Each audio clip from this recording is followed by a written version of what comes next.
You work hard every single day, grinding through endless to-do lists and chasing goals, but success still feels just out of reach. What if I told you that the most successful people aren't doing more, but following a few simple rules you've never heard of? In this video, I'll share 10 powerful life rules used by high achievers that will quietly transform your results without burning you out. Let's get into it. I discovered these rules after studying hundreds of successful people across different fields, and here's what shocked me. They weren't following the loud, obvious advice everyone talks about. The problem is, most people focus on dramatic changes and overnight transformations, when real success is built through small, consistent rules that compound over time. By the end of this video, you'll have a clear roadmap of rules you can start applying today to build lasting success. Let's dive in. Now, here's where it gets interesting. Most people think reputation is built through big achievements, but that's not how the world really works. The 2-minute reputation rule states that if something takes less than 2 minutes to do and helps someone else, do it immediately without expecting anything in return. This includes responding to messages, making introductions, sharing helpful resources, or offering quick advice. Research from organizational psychologist Adam Grant shows that givers who help others strategically actually become the most successful people in any field. But here's the key. It only works if you respond fast. When you help someone within minutes, you're signaling reliability and competence. Your brain is also wired to remember people who respond quickly because it triggers reciprocity circuits. Japanese business culture calls this on, creating small debts of gratitude that compound over years. First, set up a system where you check messages 3 times daily with the specific intent to find 2-minute help opportunities. Second, create a help database in your Notes app with resources, contacts, and advice you can quickly share. Third, make it a game to respond to at least 3 people per day with something valuable in under 2 minutes. Fourth, avoid the common mistake of overcommitting. If something takes more than 2 minutes, schedule it or politely decline. For instance, instead of saying, "Let me think about it," and forgetting, reply immediately with, "I can help with this on Thursday at 3 p.m. Does that work? But that's not all. This next rule might be the most powerful one on this list. Most people don't know this, but the most successful individuals judge their days completely differently than average performers. The evening scorecard is a simple 5-minute practice where you rate your day from 1 to 10 in 4 specific categories before bed: energy management, deep work quality, relationship investments, and learning progress. You're not tracking tasks completed. You're tracking what actually matters for long-term success. Studies from Harvard Business School found that daily reflection increases performance by 23% compared to just doing more. This works because your brain needs closure to consolidate learning and identify patterns. When you measure energy instead of hours, you discover your natural rhythms. Professional athletes have used performance scoring for decades because what gets measured gets managed. The psychological principle of self-monitoring shows that simply tracking behavior changes it, even without conscious effort. Your subconscious mind starts optimizing for the scorecard automatically. First, create a simple note on your phone with these 4 categories and a 1 to 10 scale. Second, every evening at the same time, set a 5-minute timer and honestly rate each area. Third, write 1 sentence explaining the score for your lowest category. Fourth, identify 1 tiny adjustment for tomorrow. Common mistake to avoid: don't make this complicated with 20 categories or detailed journaling. Keep it stupidly simple, or you won't stick with it. For example, instead of writing paragraphs about why your energy was low, just rate it 4/10. Too much coffee, poor lunch, and plan drink water, eat protein tomorrow. This brings me to the next secret that separates good from great.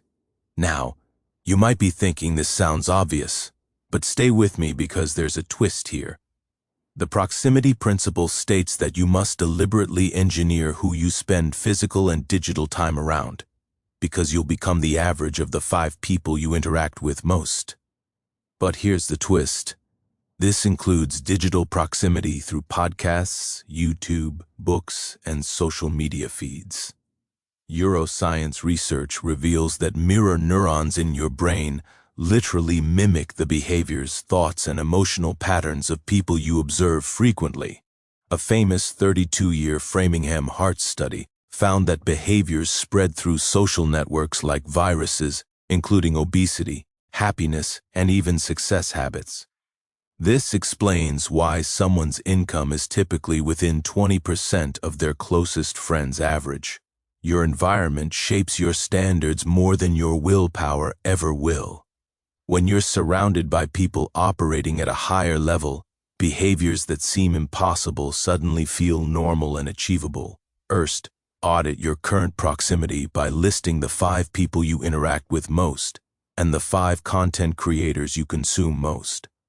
Second, rate each person, source on a scale of draining, neutral, or elevating for your goals.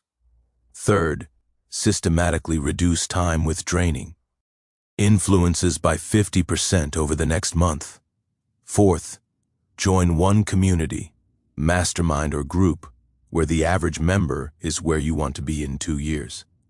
Fifth, curate your digital proximity ruthlessly by unfollowing anyone who doesn't inspire action. Common mistake, don't cut people off harshly, just slowly redirect your time and energy.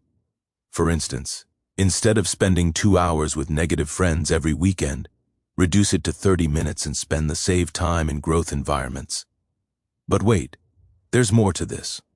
Let's talk about something even more powerful. This next one is crucial because most people sabotage themselves with decisions, not with effort. Before making any significant decision, ask yourself 3 questions. How will I feel about this in 10 minutes? How will I feel in 10 months? How will I feel in 10 years? This simple framework, popularized by Susie Welch, exposes emotional decisions disguised as logical ones. Behavioral economics research shows that humans have temporal discounting bias, meaning we overvalue immediate rewards and undervalue future consequences. Studies from Princeton found that different parts of your brain activate for short-term versus long-term thinking. The emotional limbic system controls 10-minute thinking, while the rational prefrontal cortex handles 10-year thinking. When you force yourself through all 3 timeframes, you engage both brain systems, leading to decisions you won't regret. Warren Buffett credits his success to this type of long-term filtering, saying most people are great at 10-minute thinking, but terrible at 10-year thinking. First, identify your next 3 big decisions that are coming up in the next week. Second, write down the October 10th, 2010 questions in your Notes app or on a card you keep in your wallet. Third, when facing the decision, physically write or type your answers to all 3 questions. E4. Committing. Fourth, look for misalignment. If 10 minutes feels great, but 10 years feels terrible, that's a red flag. Fifth, practice this on small decisions first to build the habit. Common mistake, don't overthink tiny decisions like what to eat for lunch. Save this for decisions involving money, time commitments, relationships, or career moves. For example, instead of impulsively buying a new gadget because it feels exciting now, ask, in 10 months, will I even remember this purchase, or will I wish I'd saved that money? Now, let's talk about something that quietly separates the successful from everyone else. Here's something most productivity advice completely misses. Track and optimize your input-output ratio, which is the balance between consuming information, reading, watching, listening, versus creating output, writing, building, teaching, producing. Successful people maintain a ratio of at least 1, meaning for every hour of input, they produce 1 hour of output. Research on learning retention shows that you remember only 10% of what you read, 20% of what you hear, but 90% of what you teach or create with. Cognitive psychology calls this generation effect, where information processed through creation becomes permanently encoded in memory. The creator economy has proven that builders accumulate opportunities, while pure consumers stay stagnant. Your market value is directly tied to your output, not your input. James Clear, author of Atomic Habits, noted that consuming content feels productive, but creates zero tangible results. Creation forces clarity, builds skills, and attracts opportunities. First, track 1 week of your time using categories: consumption, creation, and maintenance. Second, calculate your current ratio by dividing creation hours by consumption hours. Third, if your ratio is below 0.5%, more consuming than creating, commit to 1D. Daily creation habit for 30 days. This could be writing 200 words, recording a 2-minute video, building one feature, or teaching one concept. Fourth, implement the Create First rule.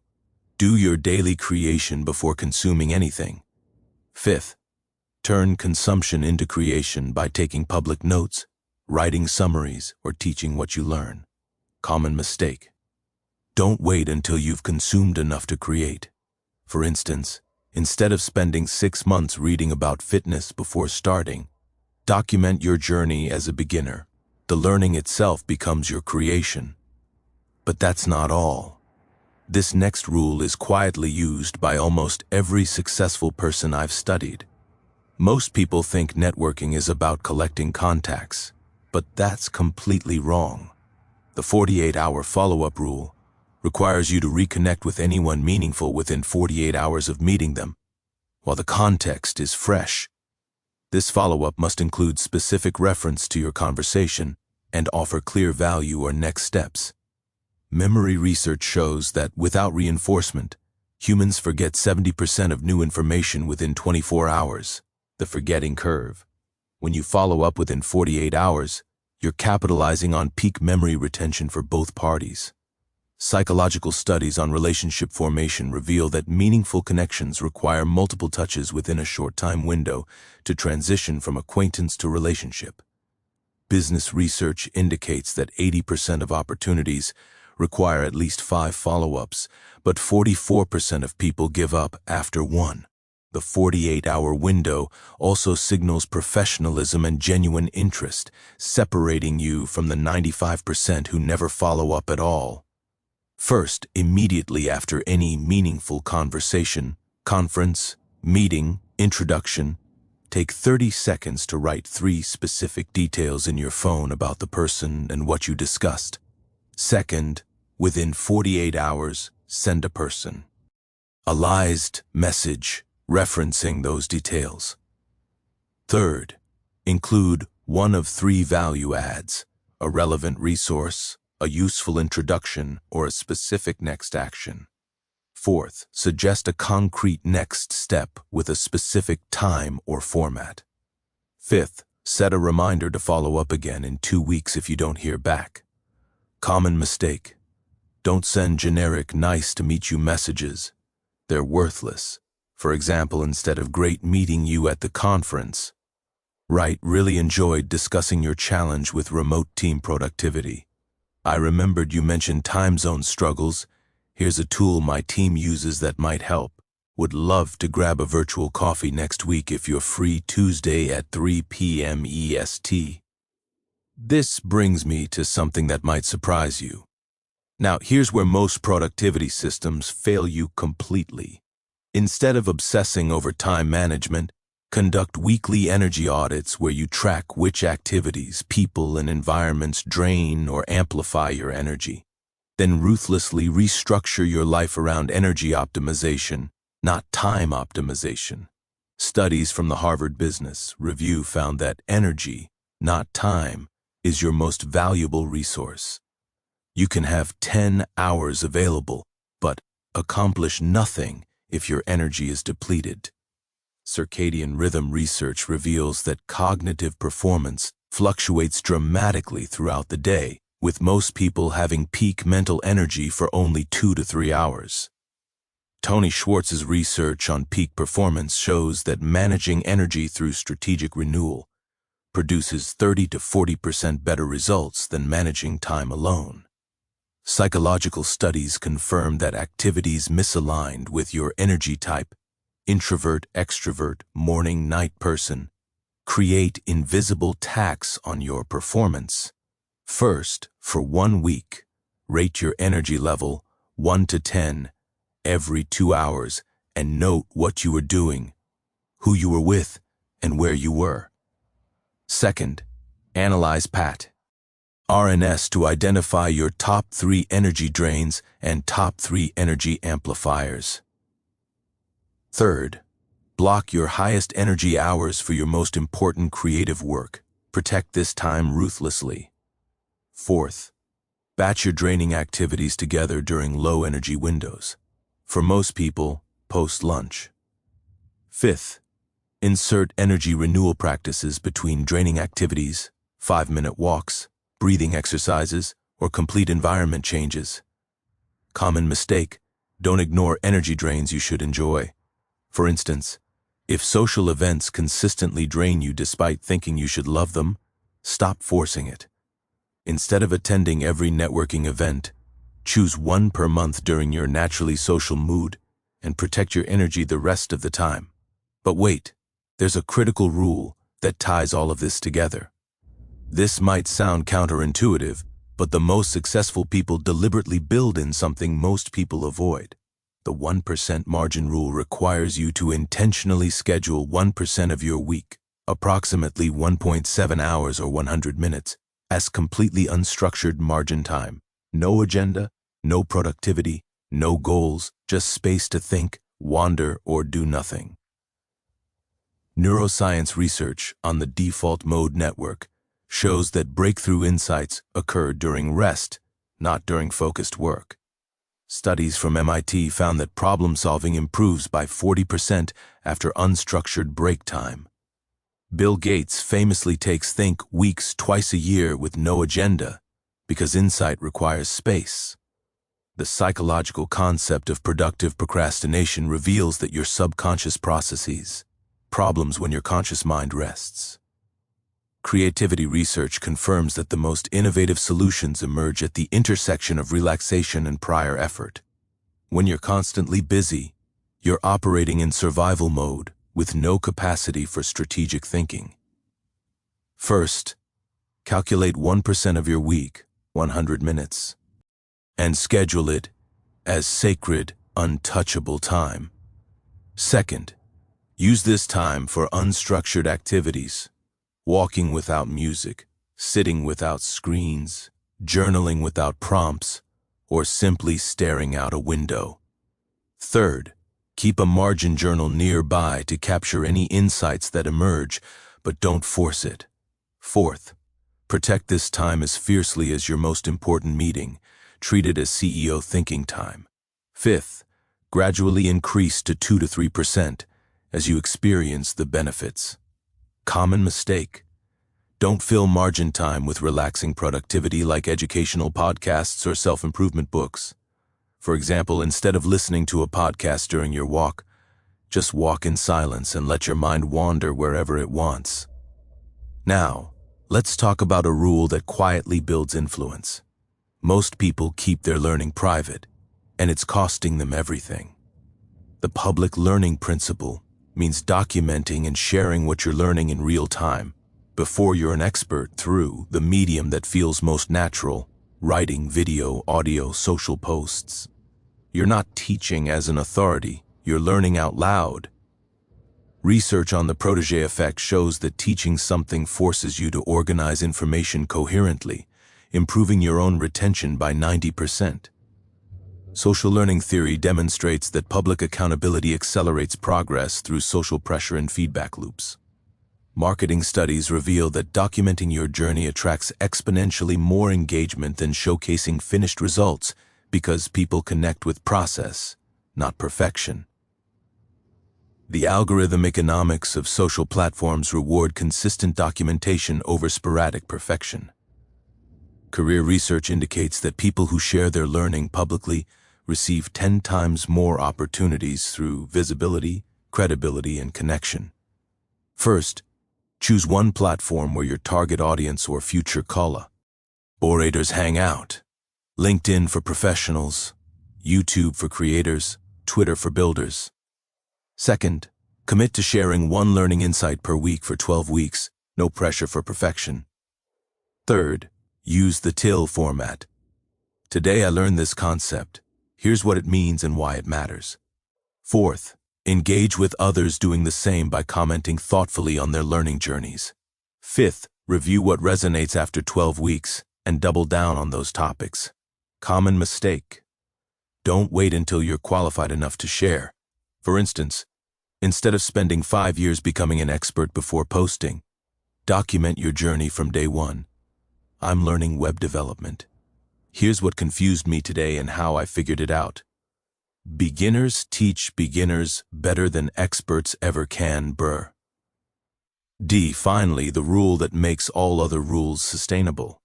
Here's the ultimate rule that determines whether everything else sticks or falls apart. The identity shift over goal shift rule means you focus on becoming a type of person rather than achieving specific outcomes. Instead of I want to lose 20 pounds, you adopt I am someone who prioritizes health.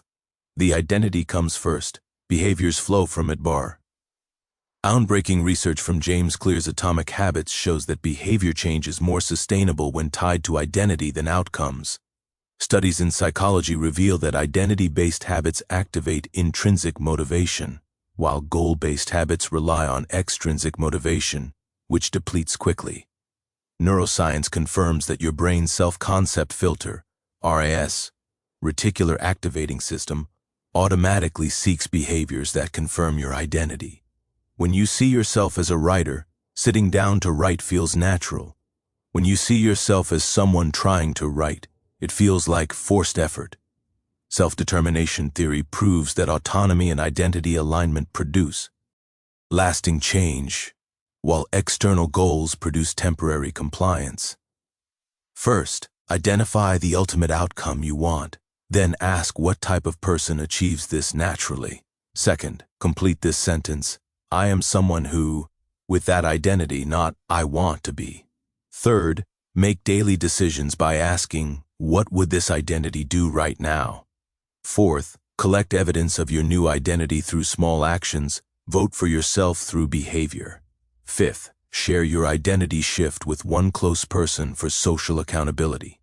Sixth, be patient. Identity shifts take 3 to 6 months to solidify. Common mistake. Don't adopt 10 identities at once. For example, instead of trying to become healthy, productive, social, and creative simultaneously, choose one identity for the next 90 days. If you choose I am someone who honors their energy, decisions about sleep, exercise, socializing, and work naturally align around that single identity. Let's quickly review what we covered today, because these rules work together as a system. Rule 1, the 2-minute reputation rule. Build influence through fast, helpful micro-actions. Rule 2, the evening scorecard. Measure what matters, not just what's urgent. Rule 3, the proximity principle. Engineer your environment because you become your influences. Rule 4, the October 10th, 2010 decision filter. Think in multiple time frames before committing. Rule 5, the input-output ratio. Create more than you consume to build real value. Rule 6, the 48-hour follow-up. Turn connections into relationships through speed. Rule 7, the energy audit over time audit. Optimize for energy, not hours. Rule 8, the 1% margin rule. Schedule space for insight to emerge. Rule 9, the public learning principle. Document your journey to accelerate growth. Rule 10, the identity shift over goal shift. Become the person, not chase the outcome. Remember, success isn't built through dramatic transformations or viral moments. It's built quietly, through daily rules that compound over months and years. These aren't trendy hacks. They're timeless principles used by people who actually achieve lasting results. You have everything you need to start applying these rules today. The only difference between where you are now and where you want to be is consistent application of these principles. Don't wait until you feel ready or until circumstances are perfect. Start with just one rule that resonated most with you. Apply it for 30 days and watch what happens. I promise you, 3 months from now, you'll look back and thank yourself for starting today. If you found this helpful, hit that like button so more people can discover these rules. Subscribe for more evidence-based self-improvement content like this every week. Drop a comment telling me which rule you're starting with first. I read every single one, and I'm genuinely curious. And if you want to learn how to build unshakable discipline, check out the video I'm linking next. It's the perfect complement to these rules. Thanks for watching, and I'll see you in the next one.